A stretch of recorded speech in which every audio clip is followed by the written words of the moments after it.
What is up, people? My name's Anton and welcome back to September.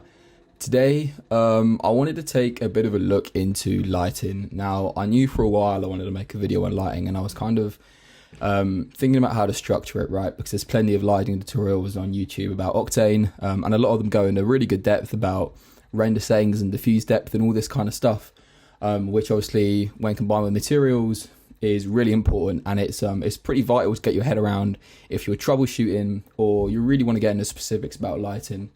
And I'm not trying to put down any of those tutorials, but in this one I kind of wanted to move away from that ever so slightly, and speak about something that might be like more relevant to me, my work, my renders, and hopefully my viewers as well. And I thought the best way to do that would be speaking about sort of lighting spaces and architecture, right? Somewhat, well, more creative lighting, for lack of a better word. So I've got this scene open here, which I've been working on today, which sort of gave me the inspiration for the video. And you can see we've got our blanket simulation here from my previous video. Literally used to provide like gravity with a cloth tag on a mattress here and sort of like threw it in the scene. But it was more the rays here, which I kind of wanted to go over, maybe recap over like my sort of like thought process when it comes to lighting scenes like this. A few things which you might not actually notice in the scene about lighting structure, and just generally how you can brighten up your scenes a little bit. Because for me, when people say that lighting is the most important thing in CG, that is definitely true, undoubtedly true. It is usually one of the main factors which separates, a good artist from a bad artist, in my opinion. Because, it is something that can almost be lackluster on your renders if you don't get right. So that's why I kind of wanted to skim over it really quickly. Not too quickly. We are gonna look into it in a little bit in detail, and I'll explain some pretty important factors. But with that being said, we can take a look. So just a summary, like I normally do, I've got this scene here. I'll show you the inspiration for it. So this was the scene which I actually worked off, and as you can see, this one's far more linear than what I have here. I kind of went off on a little bit of a tangent with the lighting, sort of like duplicating and messing around with gobos and such. And kind of wanted up my own model here with the with my own like sort of like overbright.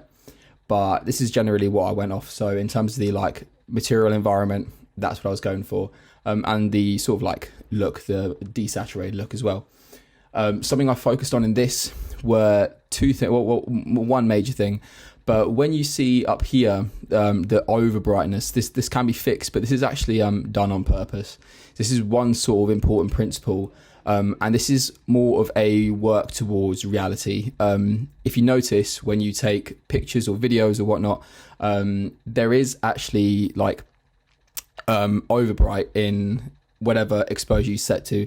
I believe Pixar did a whole spiel on this for like Toy Story 4, which is really, really interesting. But it's essentially, it sort of works off the idea that if a camera or any kind of like equipment to like capture reality is focused on a specific exposure, there's going to be light source which is sort of out of that range, right? So if this was exposed really low, for example, if this was focused on this light here, the rest of the scene would have to be super dark, and if the light was actually lit properly, then this would be over bright. And I hope I kind of explained that right, but yeah, it works off that premise.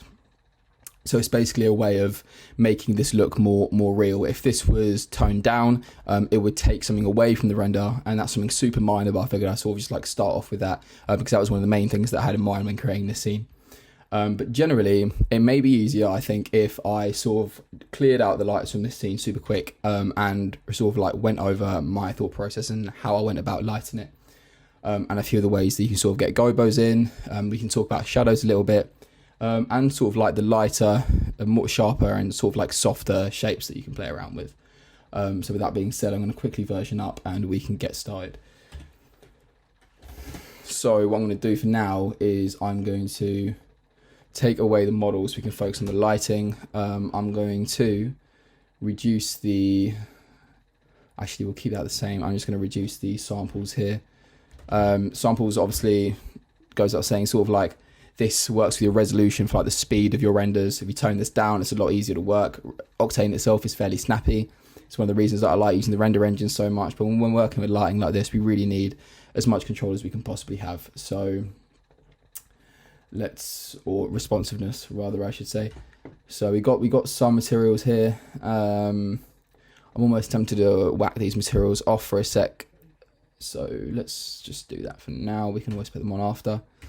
And here is our basic environment with the lights. So if I take out of the, I'll click out of the camera here super quick, you can kind of see what this environment looks like. We've got a little bit of a different Octane setup today. I kind of wanted a bigger viewport.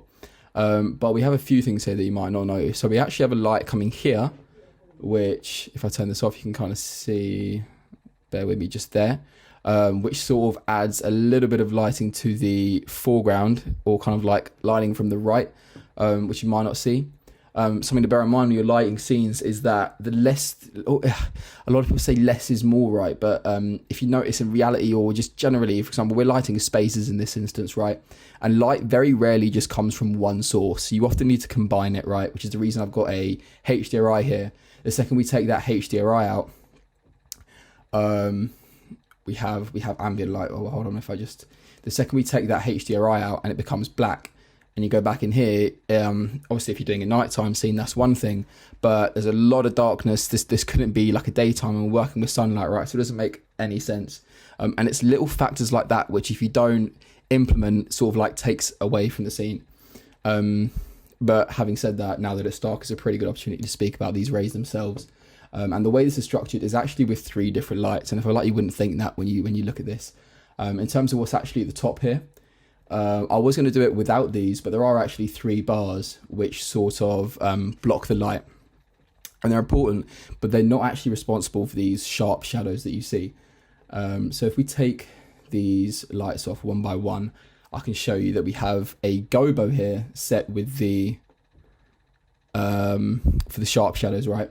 And now I've just deactivated those cubes, so the cubes aren't actually blocking it. The reason this works is because there's a distribution texture, which I will show you how to do in a sec. It's gobos. I did it with, I can't remember, I think I might have done it in the plants tutorial or something. I'll recap over it. Grayscale Gorilla did a brilliant tutorial on it, and there's a few little sort of intricacies you need to bear in mind when setting that up.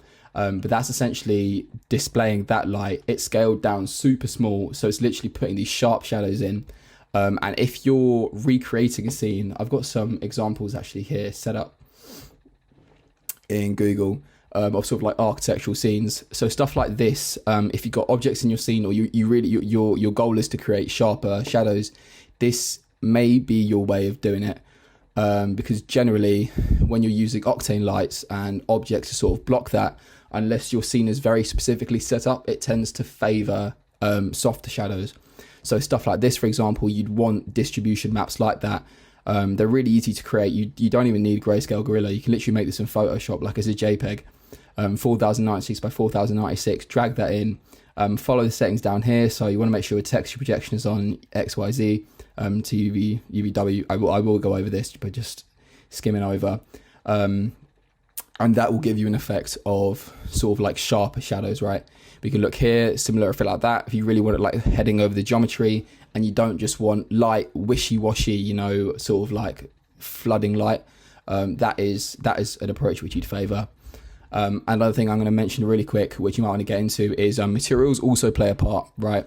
So if you imagine the way this is structured, for example, regardless of what the resolution and shape of the image is, we have a lot of our geometry and stuff is sort of set in the middle, but there's a reason this image balances, and that's because the light down here sort of works hand in hand with the light source up here, and that isn't even anything to do with the lighting as such. That's more to do with the materials.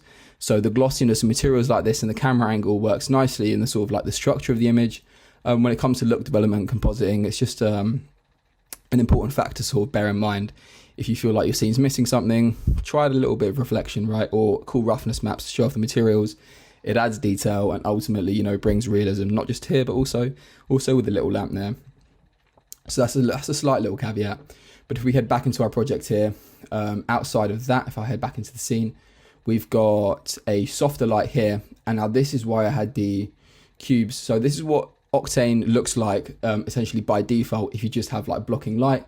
And a light source. The light source is positioned pretty high, and generally this is another thing you want to bear in mind, because if you start bringing the light source closer, your shadows are going to get a lot softer and not as sharp, and the light's just sort of going to flood out. If I Control Z that really quick, back to where it was before, you can see the shadows become a little sharper, but still nowhere near sharp enough to classify as a gobo. But it still has its use, right, in a scene like this, because it works really nicely with the sharp shadows. With and without that softness, it sort of takes slightly away from the realism and makes the light look, far too sharp. So that's why I sort of like kept that in there. And lastly, I had a duplicated gobo, same sort of concept with the distribution, except this is like with caustics, because I thought about it added this like really cool underwater look to the rays here. I was very happy with that. I thought that was like something which I was just experimenting, throwing textures in, and it works quite well. So yeah, that with the soft light was pretty much the majority of the lighting. And then we had that one light source. I always forget which one it is. I think it's this one just here, just to add a little more to the foreground here. And that was pretty much the structure of my image. So you really don't have to set up this, grand scene with like loads of details and stuff. You can see the second I hop out the camera here, it becomes far less important. Obviously, I'm forgetting that there was a HDRI. If I just re-import that super quick, I'm gonna have to run from memory, but I think it was Cloud City. So if I wanted a desaturated HDRI that, so I literally dragged that in. I think I set the power to here. Power's already set to 3. You can shoot that real quick, refresh. So it's primary environment. Yeah, just like that. And you can see now with that activated, you're getting a little more sort of like bluey light here and there. Far too big up there. I want to show we're saying it's aces. Obviously tone it down to fit whatever works, but that is a sort of basis of lighting. Another thing I'm going to do in this tutorial is just quickly skim over how to create those gobos. And I think we should be pretty good. I kind of wanted to make a more relevant tutorial about lighting, explaining it in my workflow and potentially in yours, right? And sort of creating more creative light rather than one of them, Octane light basics tutorials. So we take a look here, and I just turn these lights off. I'm going to leave the HDRI on for now because it adds a little bit of interest. Let's move this to 1. I just don't want it to be too bright. Something like that works quite well. We can go back creating a gobo, right? So if we start from scratch, we literally get ourselves a area light. What I mean by gobo, by the way, I should clarify if people are just hearing me say this word and they're like, what the hell is a gobo? It's essentially where you drag a distribution or a texture into the distribution map, and it's basically projecting light as if it's coming through something. You have the ability to obviously like plug a texturing, right? So you can make it like it's coming through leaves or blinds, or caustics like it's coming through water in general.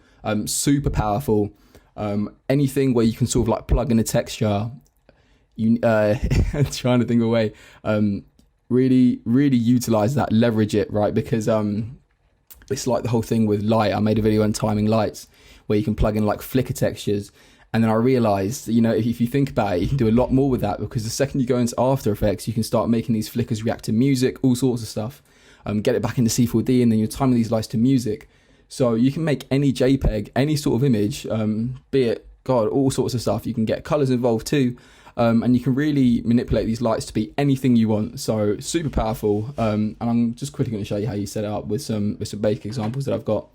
So we've got an Octane light here. Pretty regular size, normal, nothing too special about it.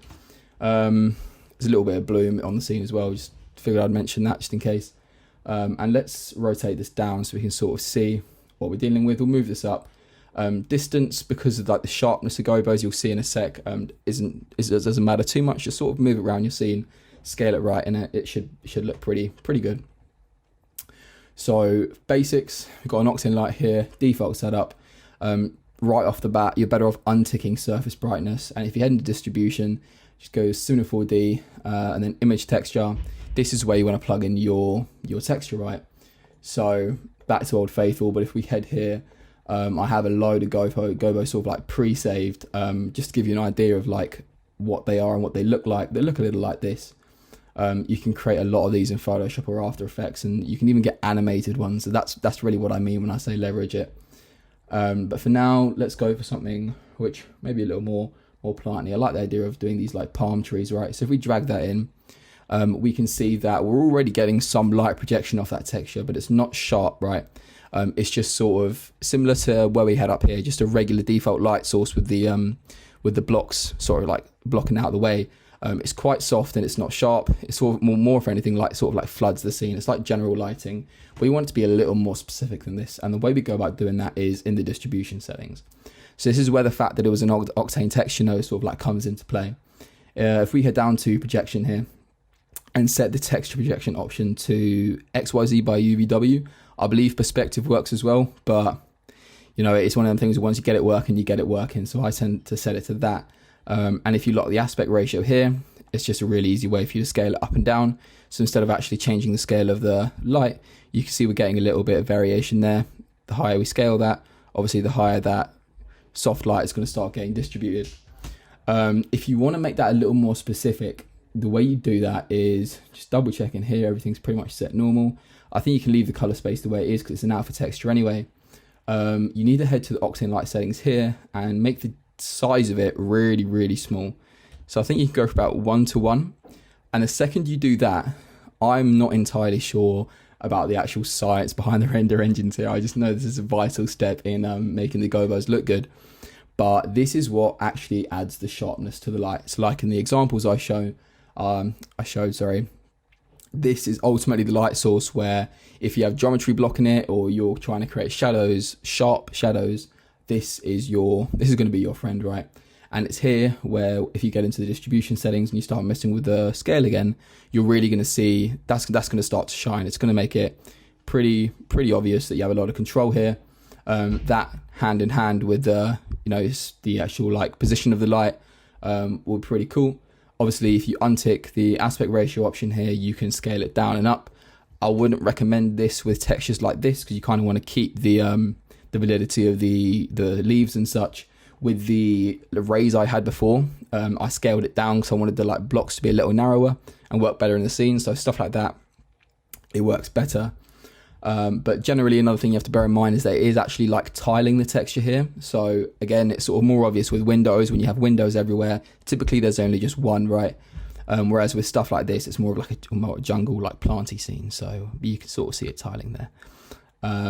But that is how you set up a gobo. Obviously, you can now tinker with the temperature, the power and whatnot. You can have this way higher. If you had this as like sun rays, you can move this down so you're getting warmer lighting, and it's really going to lift up your scene. But in this example, if I just take to what I had before and sort of grab this Octane light, I'm already set up here, so I'm going to go into this view super quick and just move it up here outside and just make sure this is, I'm getting lost, but if I just move this forward to where I was before, we should start to get some light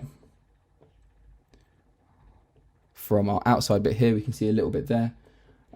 Also bear in mind that although this is small and it's sort of like hard to see what direction it's shining in, that is valid too. The second I start rotating this down a little bit, you can sort of see them seeking down there a little bit. And equally as important, if I start rotating this way, you can start to see those lights shining down here.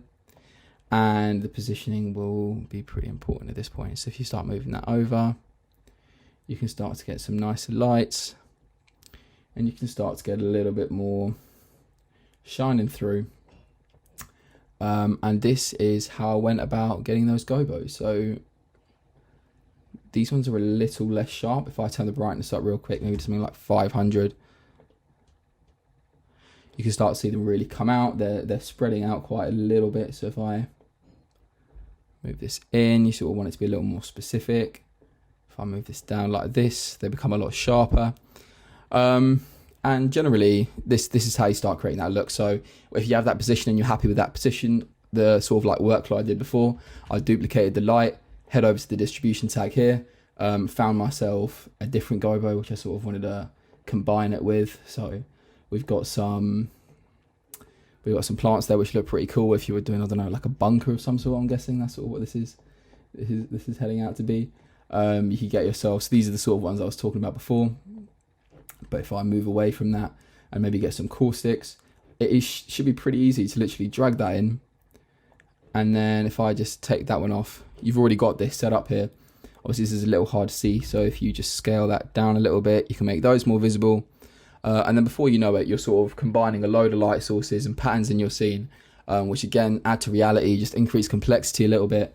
And it's an alternative to just using a like default Octane light, right? And it really helps your render shine a little bit. Just trying to think if there's anything else I should cover.